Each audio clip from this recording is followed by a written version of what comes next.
Berkopi nikmat. Zaman minum. Di momen yang penuh sukacita ini, saya mengajak kepada seluruh masyarakat untuk tetap menjaga keselamatan dan keamanan selama merayakan Lebaran, terutama saat melakukan perjalanan mudik. Selalu waspada terhadap potensi bencana. Basarnas siap siaga memberikan pelayanan SAR kepada masyarakat, dimanapun, kapanpun, dan kepada siapapun. Saya, Marskal Madya TNI Muhammad Syafi'i, Kepala Badan Nasional Pencarian dan Pertolongan, beserta seluruh staf mengucapkan Selamat Hari Raya Idul Fitri 1446 Hijriah tahun 2025. Mohon maaf lahir dan batin. Afignam Jagat Samagram, selamatlah alam semesta.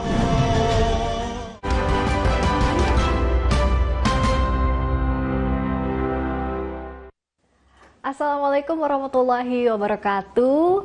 Kita sudah menjalani 1 bulan rangkaian ibadah di bulan Ramadan dan waktunya kita menyongsong Idul Fitri 1446 Hijriah. Semoga ini bisa menjadi hari kemenangan. Nah, bagaimana kita semua memaknai Idul Fitri, memaknai semangatnya dan apa yang bisa kita lakukan bersama agar mendapatkan berkah dari apa yang sudah kita jalani, segala ibadah yang kita jalani di bulan penuh berkah.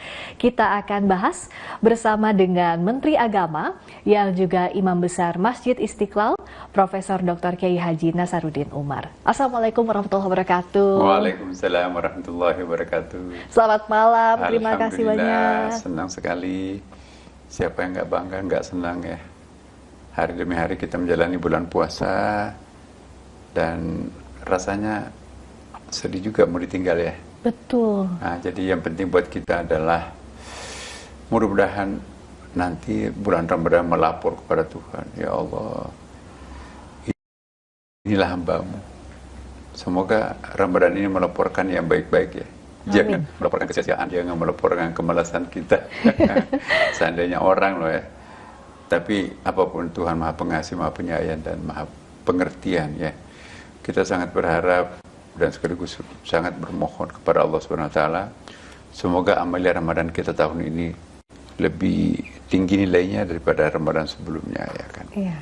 Dan kita tentu berharap semoga pasca Ramadan nanti ini kita tidak luntur, tetap kualitas Ramadan itu bertahan sampai the next Ramadan akan datang.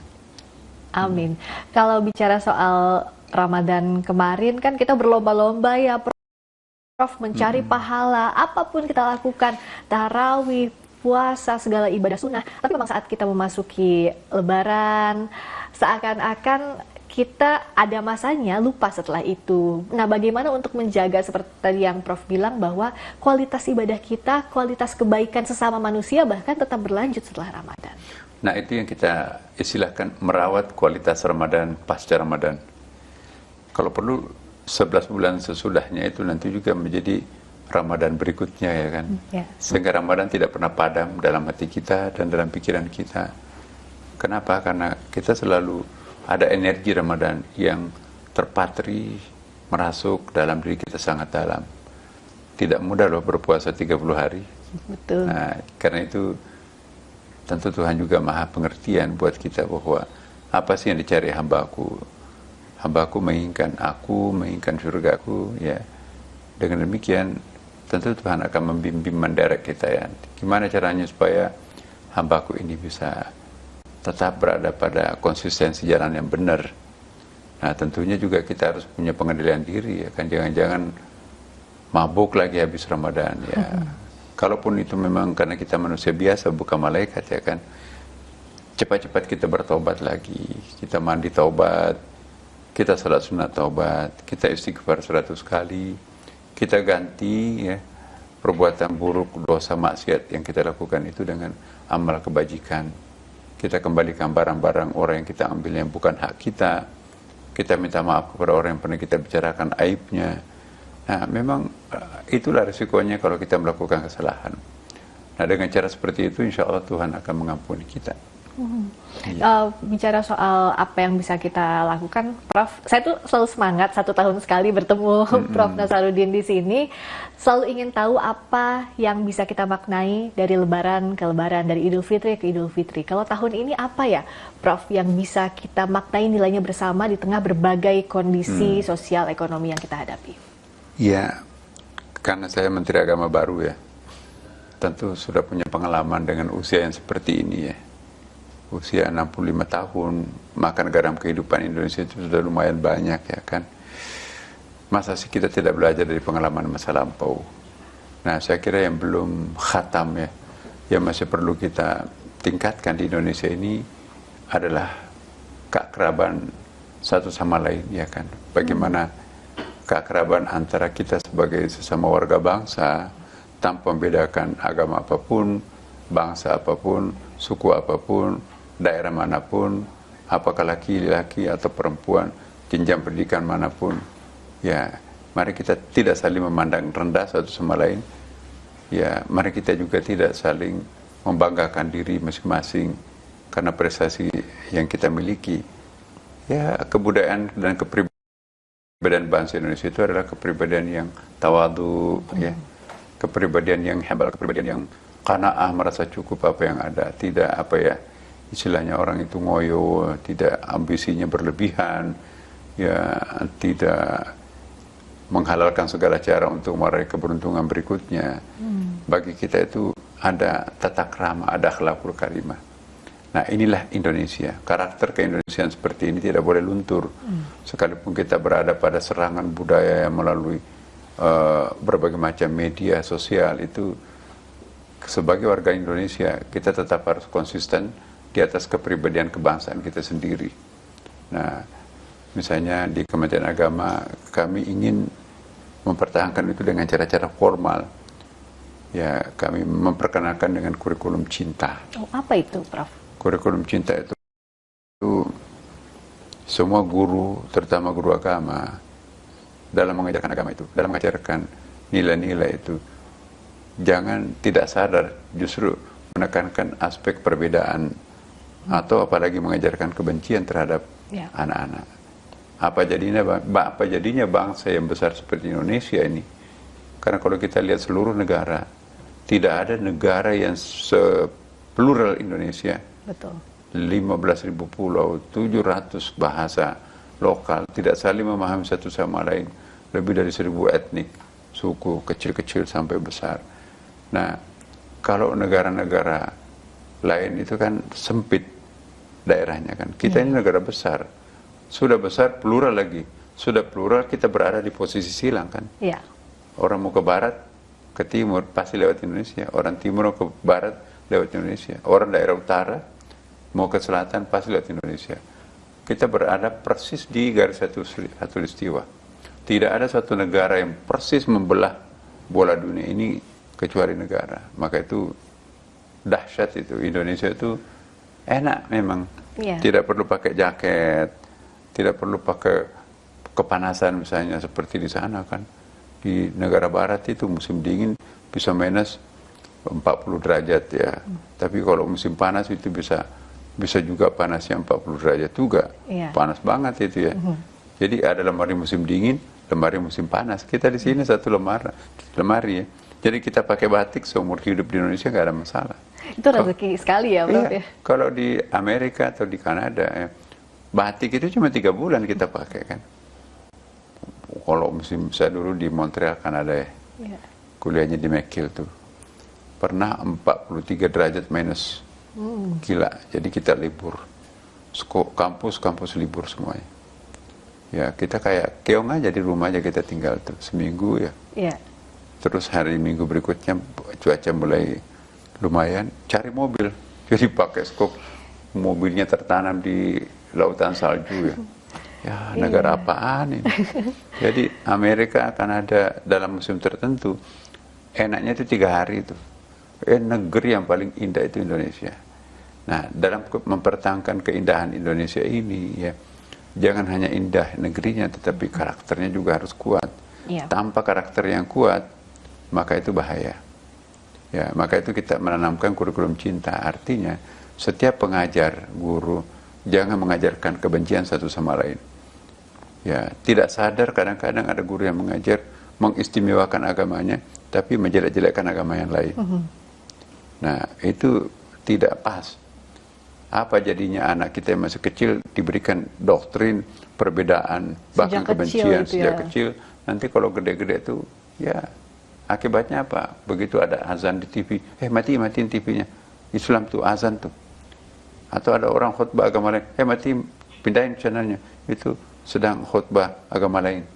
Nah, itu dari mana kita mendapatkan pembelajaran seolah-olah yang lainnya najis, kita cuma penghuni surga doang.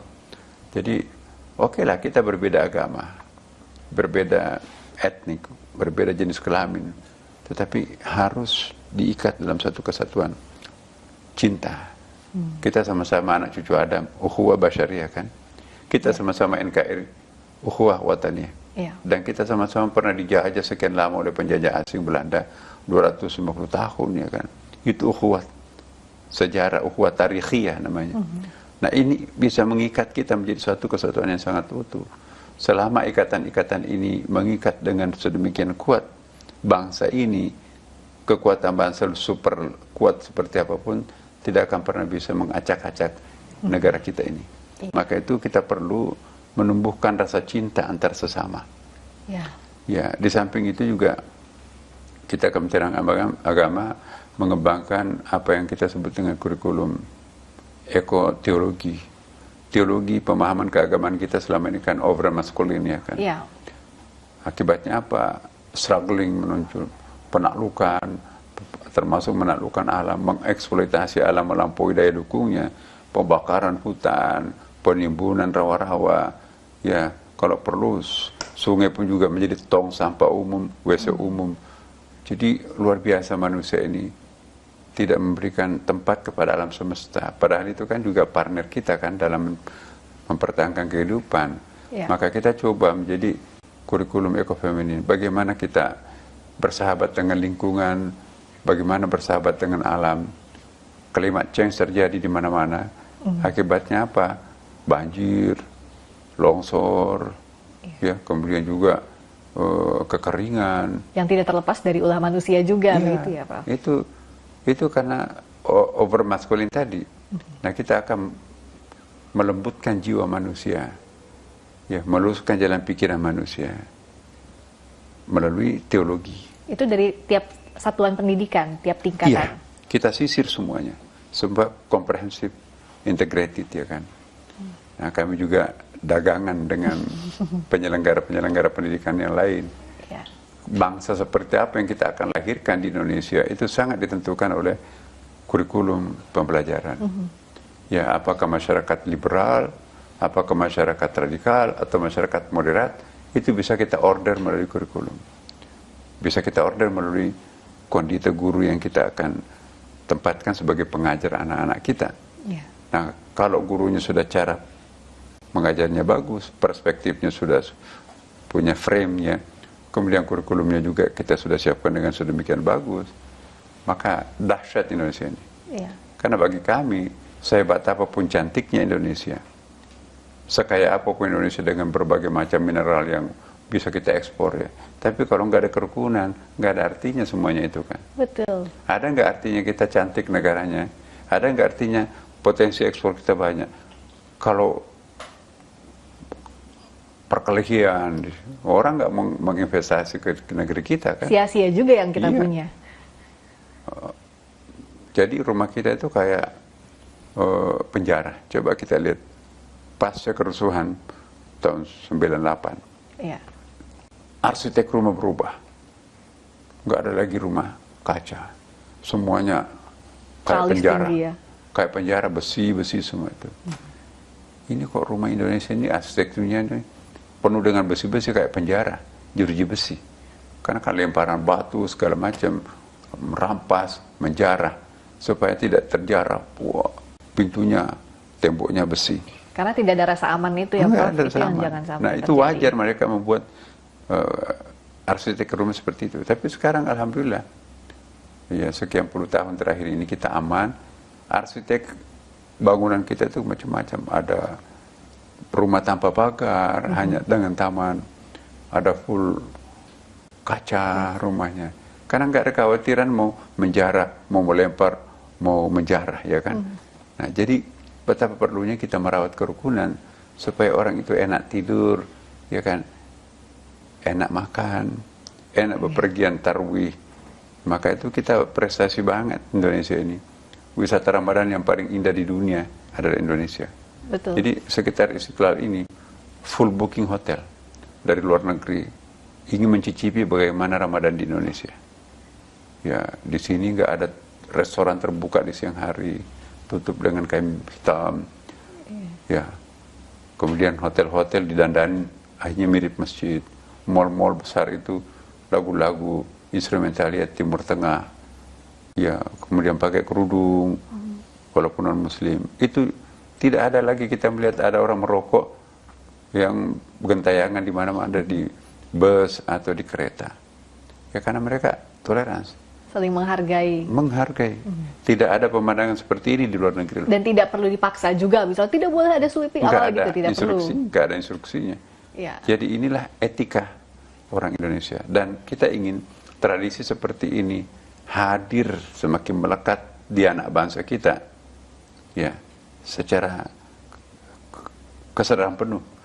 Kita tanpa ada instruksi presiden, tanpa ada instruksi dari Menteri Agama, lakukanlah toleransi, harga orang berpuasa. No. Kita juga tidak menghimbau harga orang berpuasa dan seterusnya. Orang sudah tahu kok. Ya. Ini yang perlu kita lakukan pada saat orang sedang berpuasa.